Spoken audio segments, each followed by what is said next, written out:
Welcome to SGNP. Sit back for the next few minutes and hear stories heard nowhere else on radio, in a magazine, or on the internet. We're the audible voice of gospel music.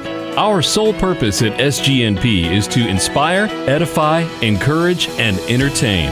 Now, here's our host, Darren Sutherland, and his partner, Southern Gospel Music Association President and lead singer for Dolly Parton's own quartet, the Kingdom Heirs, Arthur Rice. What's wrong with living right anyway?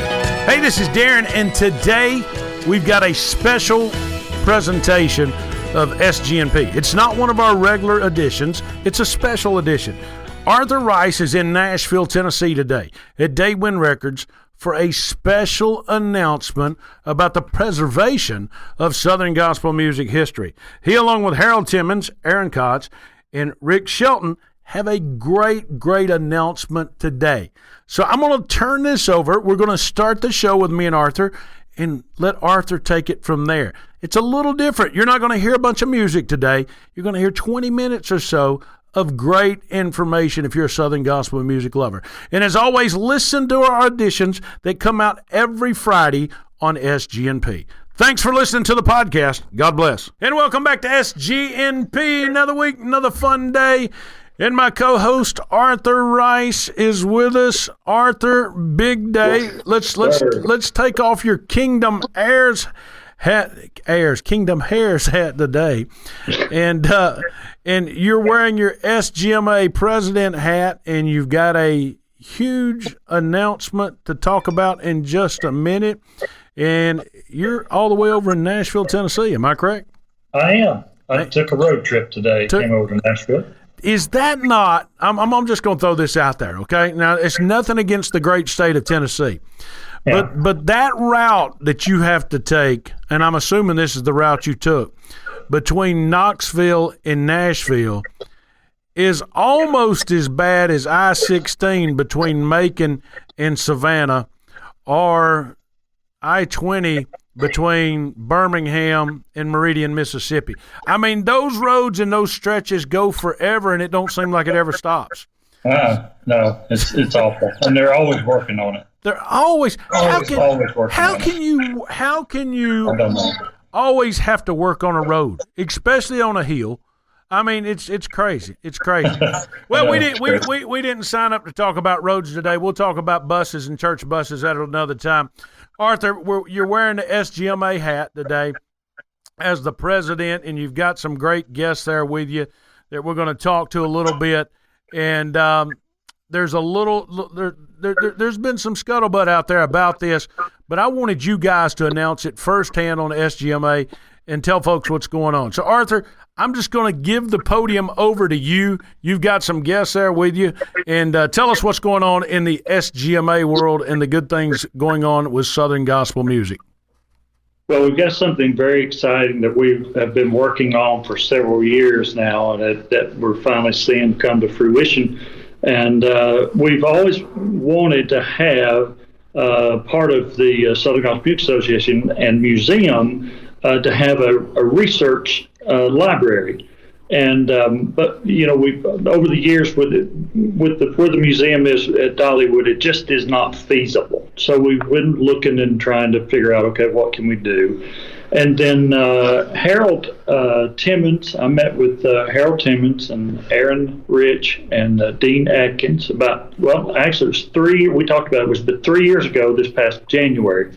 We sat down together, and they gave me an offer that was just amazing. Harold, most of you know, Harold has been part of our music business for a long time, and Harold has amassed a huge collection, and he has donated his collection, over 10,000 pieces. Is that right? 10,000 pieces to the museum. And so it kind of kick-started our research center and library. And so he and Aaron and Dean have been working on putting that together. And then I've got Rick Shelton here from Daywind. Yes, sir. And Rick is on our board. And Rick and I were talking, and we were kind of sharing some goals of Right. what we wanted to see the SGMA do and with the museum and that sort of thing. And so I kind of put a bug in his ear. Yes, sir. And Rick, I'm gonna let you tell kind of how this came about as far as the facility here in Nashville that we have, and Sure. how we're so excited about this. I'll never forget the day when I drove down and I got to see the Kingdom Heirs singing concert. That's pretty special for me. I'm a big fan. But then after one of your concerts there at Dollywood, we sat down and just started talking about what the SGMA needs for the future and what needs to happen to take us in and serve the next generation of Southern Gospel fans. And of course, the goal of the SGMA is to preserve and protect and promote the historical aspect of what we do, but we're doing that for the next generation, right?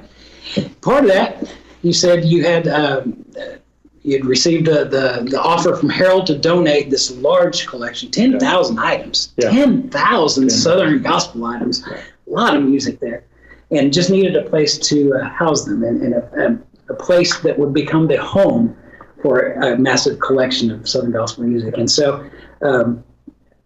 I drove back over and I began to pray about it, began to think about it, and I was led to approach Dottie Leonard, who owns Daywind, who started Daywind back 38 years ago and been putting out Southern Gospel soundtracks and albums and sheet music for years. And Daywind had a building that was a beautiful Victorian home across the street from where our main offices are. And Dottie happened to own that building. And there's a couple little studios contained over there, but there was some empty space there. So I approached Dottie and I said, Dottie, presented the scenario that Harold had this collection and that the only thing standing in the way was space. It's a shame that something like space has to stand in the way of something, right? Nothing. But space was the only nothing. And so she has devoted her career. She's devoted her life to Southern Gospel music, and she immediately caught the vision and the importance of having this for future generations to explore. And she so very graciously, she said, I suggested that we use this building, and she said, absolutely, and designated, I don't know how much space, what would you say, 1,500 square feet? Probably. Yeah. Basically about 1,500 square feet of this building could be devoted to this collection and preserve it. But more than that, more than just preserving it and it being stuffed away somewhere, but also to provide a database of Southern Gospel, the entire catalog of Southern Gospel music, and then also digitize it over the coming years. And this facility was able to accommodate that, and it's located here in Nashville. And she was thrilled to do it. We're thrilled. We're very, very grateful to her. Absolutely. Very grateful that she provided this. But it's something for the next generation. Well, actually, I keep talking about the next generation. Let me tell you, I'm a 51-year-old guy, and this just thrills me. I walk in here giddy every day. It's awesome. I know. It really is. And Harold, man, we can't thank you enough for all the years that you put in and this collection that you've given us is just amazing. It really is. We were just. Well, I wanted to go somewhere. Before somebody else took over. Took to the garbage. And well, how old were you when you collected your first record? I'm interested in knowing that. 6, 7 years old. 6 or 7 years old. My goodness. It's a kid, child. Yeah. You're not a young guy now, are you? 78. It was 78 records. I'm not 78. How old are you? You said 78. No, it was 78 records, huh? 78, the 78 format. That's what our first records were. Yeah. Wow. That is awesome. To the late 50s. Yeah. That's amazing. And it goes from Harold, and then Aaron is one of the younger collectors. And he has inspired a lot of other collectors that are coming along now, and we're grateful to have him be a part of it. And these guys are just so knowledgeable about our music and the history of our music, and we're so encouraged with that, and so grateful for that. Their work behind the scenes. Still got a few more months before we open up to the public. We're hoping hopefully within the next 6 months, we'll be open to the public where folks can actually come through and look and see and hear all this wonderful stuff, and we're excited about that. So Arthur, that's kind of what's going on. Let me throw a question out there to the guys. As a collector myself, not of so much gospel music paraphernalia, even though I will tell Harold that in my advertising agency office, as you walk up the stairs when you come in the front door, there's one of those rainbow pictures that I bought from him one time at the National Quartet Convention that talks about the all-night singings in Atlanta, with the Statesmen and the Florida Boys and this, that, and another, that I look at every single morning of my life and reminds me where I came from to where I'm at now. And then I collect baseball cards, and I know my set of 53 tops is pretty valuable and great. But Mickey Mantle's always the toughest card to get in that world, other than the tobacco cards. What are some of the items that are being donated in this collection that people can't find, that they've never seen, that is just like, Arthur, you've probably got a chance to look at or hear about some of the stuff that's just mesmerizing to you, that it's one of a kind. What is some of the part of this thing that's being donated to the SGMA? Well, there's a lot of different things that are being donated. I think one of the things that you'll find here are we have a lot of acetates, which were the original cuts of 78s, 45s, the original test pressings. We have a great number of those, which obviously you can't get those anyplace else. Right. Some of the rarest records that there are out there, the Kingsmen's first 2 records, What Love and New Jerusalem on the Piedmont label. We have those. We have the Inspirations' first 3 records, Cool Water, Our Pioneer Heritage, and Just As Long As Eternity Rolls. Some of the rare records that you just can't find are in this collection. And when you really look at gospel music collecting as a whole, what really drives us as an industry versus the other industries out there, you live in a digital age now, and most of the records for secular music, they've all been made available in multiple formats, cassettes, CDs, as time goes on. But what is the one thing that's come back around? When you go into Target, when you go into Walmart now, vinyl's back. Right. Everybody's into vinyl, but the thing that separates gospel music from every other genre, the only place you will hear this music is to actually physically listen to the artifact.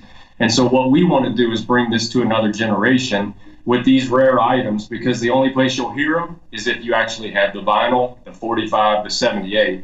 95% of the catalogs were never made digitally available. Wow. So what we want to be able to do is take this to another generation by digitizing everything, inviting people into our doors, being able to walk over to the shelf, pull out a record, listen to it, take that memory home, and just drive this for another generation and fuel them to come back and keep visiting and encourage other people to come visit. So it's going to be a fun ride, but we're just getting started, but it's going to be a lot of fun. And the best part about it is, if you're listening to this and you have artifacts in your basement, and you have artifacts of your mom or dad or grandparent, and you say, oh man, nobody wants this stuff anymore, we want it. And most of all, we need it. Mm-hmm. Yes, sir.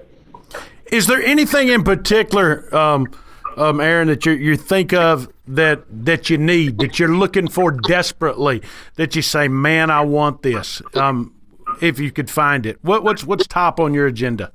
Well, the pie in the sky, all right, so we're getting deep into the collecting community here, but there is a record that for most of us that are Statesman fans, that started as Statesman fans. So when you started with the Statesman Quartet, their first record that they released was on the Statesman label 101, all right? And Statesman records, whether it's 45 or 78, it starts at 101 and it ends at 1077, all right? That's the last one that they did, and they were every other number. So 103, 105, 107. If anybody has Statesman 109, you will have the pie in the sky, okay? Because it existed and it didn't exist. We have paper that shows that 109 actually existed. We have Statesman, pamphlets that showed that 109 existed. However, the collecting community is a small community. There are, of us hardcore collectors, there's probably less than 100 of us in the country for Southern gospel music. When I say hardcore, I mean fully into this, knee deep. But 109, no one's ever seen it. Wow. And I'll take that even a step further. I have visited the home of multiple Statesman family members. I've been in the home of the Big Chief's daughter. I've been in the home of Jake Hess Jr., and no one has ever seen it, not even those guys. So we're not really sure if it exists, but, that record specifically, all kidding aside, we are actually going to create a database of everything that we will need. So we have obviously a large number here. I've donated a lot. Most of all, this is about Harold today and his collection. Harold's given us the start here of probably 80% of the catalog. And over the next few months, as we continue to further catalog this out, we're going to be able to send out to people and say, hey, here's what we're specifically looking for. So, outside of Statesman 109, it's a little early in the game to tell you specifically what we need. But, those details will be coming soon. But if you got 109, even if you live in San Francisco, I'm driving to you and I'll be there tomorrow. there you go. Hey, don't worry, Aaron. One of these days, Miss Ethel's going to find it and ask Chip, what is this one right here all about? I don't remember. And well, that's what we want to do. Listen, nobody's been in the basement in a long time. So if anybody's got it, Miss Ethel's got it down there somewhere. So we're working on Chip. We just haven't got that far yet. He's over here in Loganville. And we're in Marietta. Maybe I'll send him a smoke signal. Harold, we know you've been going through some health issues, my friend. That we follow you and some of your pages on Facebook and some information that's been given out.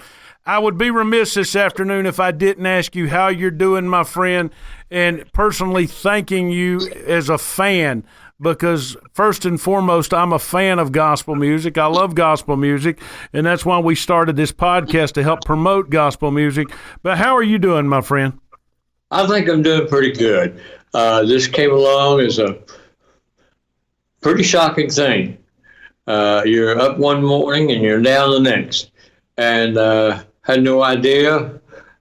In fact, a couple of days had passed before it hit me what might have happened. So I started getting help and going to doctors and all, and pretty well knew what had happened and got that confirmed about 3 days ago. But I'm doing well considering. I think I'm doing well. I'm still remembering today. Yeah. Pretty good. Good. We might remember this day for a while, hopefully. Harold, what's your most memorable item in your collection? The thing that you like the most? That I've got a 1960 Hank Aaron cello card that's still in the package. It's sealed up. It's probably being an Atlanta guy, it's my most prized possession in my baseball card collection. What's your most prized possession that you're in this collection? And I know you've got a lot of them, but what's the first thing that sticks out? I really don't have a favorite or anything that sticks out. I started this thing as a kid, 6 and 7 years old. My parents buying me 78s to do chores, for cleaning up the yard, for mowing. And I was young at it. Wally Fowler All Night Singing in Winston-Salem. I didn't know it existed. I'm a child, 6 and 7 years old. It's, we called it pop gospel back then. But it's just something that grew on me. I favored the mixed groups. My mom and dad liked the mixed groups. But as I grew older, in teen years and stuff, I looked beyond mixed groups. There weren't that many in the first place. And Statesman and Blackwoods, they were it. Yeah. And so I don't have I have a strong collection in some eras, but that is because of my parents. And one of those was the Chuck Wagon Gang, which I think most people know that I was a member. And I know more about them and their music than they do, probably. And I've researched it. It's come out on the Bear box set now out of New York, and I was happy to be part of this. But that's been exciting just to learn about any group, in particular this group. So there you have it. There you go. Arthur, you've saw some of this stuff. What was your first wow moment when you start fingering, going through this stuff and just thinking about it. What was your wow moment as a fan, not as Arthur Rice, the president of the SGMA, or Arthur Rice, the lead singer with the Kingsmen or King Damaris?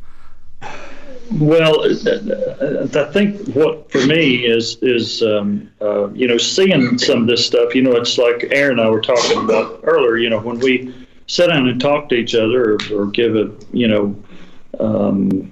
give an interview or something, and you say, well, say something. A lot of times you need something to trigger memories of certain things. Well, there's photographs and album covers, and you see that, and that triggers memories that you had growing up or whatever, and you kind of can tell stories about that. That's what's exciting to me. It's like Karen Peck walked in and saw one of the first photographs that she was ever in. Actually, it was an album just before she came. Before she came with the Lefevres and Rex Neal singers, right. And she just brought up a memory of that. I think that was the first album that I was on there. And then she talked about 3 straight minutes after that. Yes, it got her so excited. Yeah. No, it wasn't 3. It was 6. I promise you. We've interviewed her 2 or 3 times. But that's what's exciting about seeing all this stuff is just the memories that it brings back up, and it's great stuff. There's a photo on the wall right now that was the 25th anniversary of Canaan Records several years ago, probably 30 years ago. And Karen was brand new with the Nealons then. And so there was a picture of Karen she got to see. She said, I remember that day. And where all the Canaan artists got together. And so there's a photo like that. Where would you see stuff like that? Yeah. Here. This is the place. Yeah.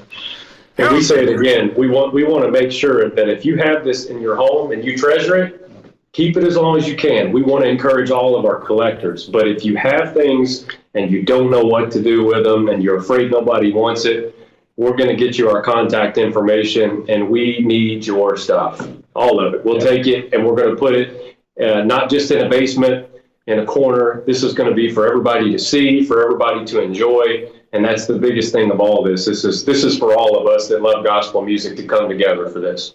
Cool. Yeah. Guys, we like to play games here on the air a lot of times at the end of a show, and I want to throw a couple of names out there, and you tell me what you've got in relation to them. Is that cool? Can we do that? Maybe if you have it. Is that okay? All right. Sure. You got plenty of time? Plenty of time. Here we go. All right. Sunshine Boys. Well, I mean, What do you got? What do you got of theirs? what do we have here in the archives here? Yeah, the research library. Yeah, we probably have with the Sunshine Boys. We've got 78s on the Decca label, Sunshine private label. I think we have a couple on the OK label. We've got some 45s. We've got most. I think we've got 8 of their albums. So nice. Any of the old Western videos that they were in by chance?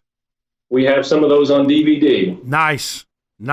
So if somebody had the actual reel-to-reel movies, you'd take those, would you not? Absolutely, in a heartbeat. And that's the kind of stuff we're looking for. Am I correct? You are exactly correct. That would be great if somebody dropped those off with Statesman 109. I mean, this just would be a good day. Any of the pictures, we have such a following of when we talk about gospel music, and a lot of other outsiders love for gospel music that are not Southern gospel artists, but they love Southern gospel music. Anything from, and I know Harold is one of the purveyors and protectors of Southern gospel music because I've seen his comments and I've seen his posts and that sort of thing. But anything in the way of pictures with folks like the Statesman and Elvis, or JD and Elvis, or anything like that, Elvis gospel music stuff, you looking for any of that? Oh, yeah. We have some. We want it all. All we can find. Nice. Well, Arthur, man, thank you for making this announcement on SGNP. We're going to feature this special podcast. Will come out tomorrow, and we'll publish this out there. But Arthur, what a joy it is for you, the president of the SGMA, to be announcing this today and what's going on. And gentlemen, thank you, Harold. Thank you, Aaron. Thank you, Rick, for putting all this together. And preserving this stuff for people like me who are just true fans. We're just fans serving fans at the end of the day. And yes, sir. That's what it's all about. That is what it's all about. So God bless y'all. Yeah, we're going to come see you. Arthur, once again, before we close out, tell folks how they can join the Southern Gospel Music Association and anything else you want to close it out with, my friend. They can go to sgma.org, sgma.org. You can find out all about SGMA, and in the coming days we'll have some more announcements about the Library and Research Center opening, and some more information about that. So be watching for it. Watching for it, listening for it, whatever you can do for it. Rick, thank you. Aaron, thank you. And Mr. Harold, thank you from the fans all across the world for collecting that stuff since you were 7.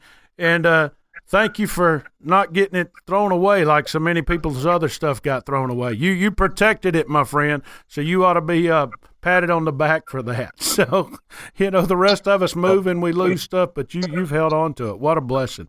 What a blessing. What a blessing. And we're praying for your health, too. Arthur, one last question before we get out of here, my man. Yes, sir. What's wrong with living right anyway? Not a thing. Thank you for listening to SGNP. If you're listening on radio, please note you can listen to our podcast 24/7 on your own schedule. Just download wherever you get your podcast from, or visit us online at southerngospelnewspodcast.com. To hear it on your smart speaker, just ask Alexa or Google to play Southern Gospel News Podcast. And after listening, please leave a remark in the remarks section and subscribe, and you'll receive our program free every Friday. And remember to check out Southern Gospel News Podcast social media for daily fun and giveaways. We're the audible voice of gospel music. We look to uplift you every week. SGNP, where it's all about the gospel.